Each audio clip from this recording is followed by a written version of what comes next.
मौज पर 5 लाख रुपए जीतने का मौका और इंडियाज गॉट टैलेंट के सेट पर सेलिब्रिटी से मिलने का मौका भी। #मौज बना हिट हो जा पर वीडियोस बनाओ और हिट हो जाओ।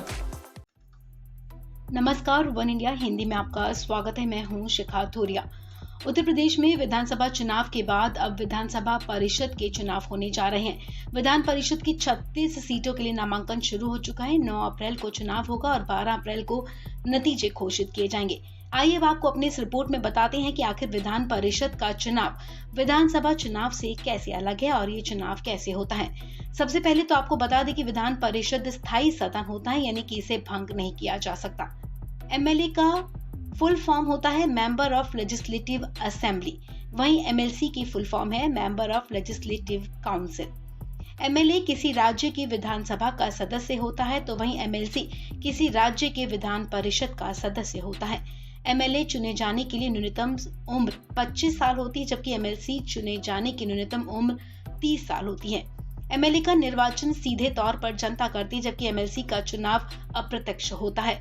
एमएलए का कार्यकाल 5 साल का होता है, जबकि एमएलसी की कार्यावधि 6 साल की होती है। देश के 6 राज्यों में विधानसभा के साथ साथ विधान परिषद की भी व्यवस्था है। ये राज्य बिहार, यूपी, महाराष्ट्र, आंध्र प्रदेश, कर्नाटक और तेलंगाना है। विधान परिषद में विधानसभा का 1/3 सदस्य हो सकते हैं, यानी कि यूपी में विधानसभा की 403 सीटें हैं, तो यहाँ अधिकतम विधान परिषद के 134 सदस्य हो सकते हैं। इसके अलावा विधान परिषद में कम से कम 40 सदस्यों का होना जरूरी है।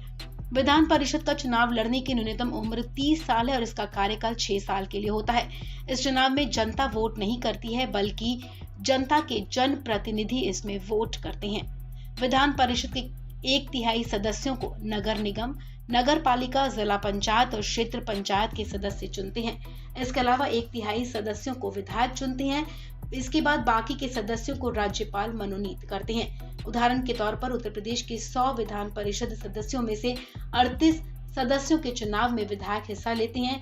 36 सदस्य जिला पंचायत, क्षेत्र पंचायत और नगर पालिका के प्रतिनिधि के द्वारा चुने जाते हैं।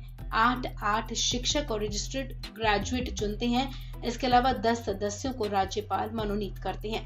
विधान परिषद के चुनाव में पार्टी सिंबल नहीं होता, बल्कि उम्मीदवारों का नाम लिखा होता है, जिसके आगे अपनी प्राथमिकता लिखनी होती है। जिस उम्मीदवार के आगे सबसे ज्यादा प्राथमिकता मिलती है, वो चुनाव जीत जाता है। इस खबर में फिलहाल इतना ही। तमाम अपडेट्स के लिए आप बने रहें वन इंडिया हिंदी के साथ।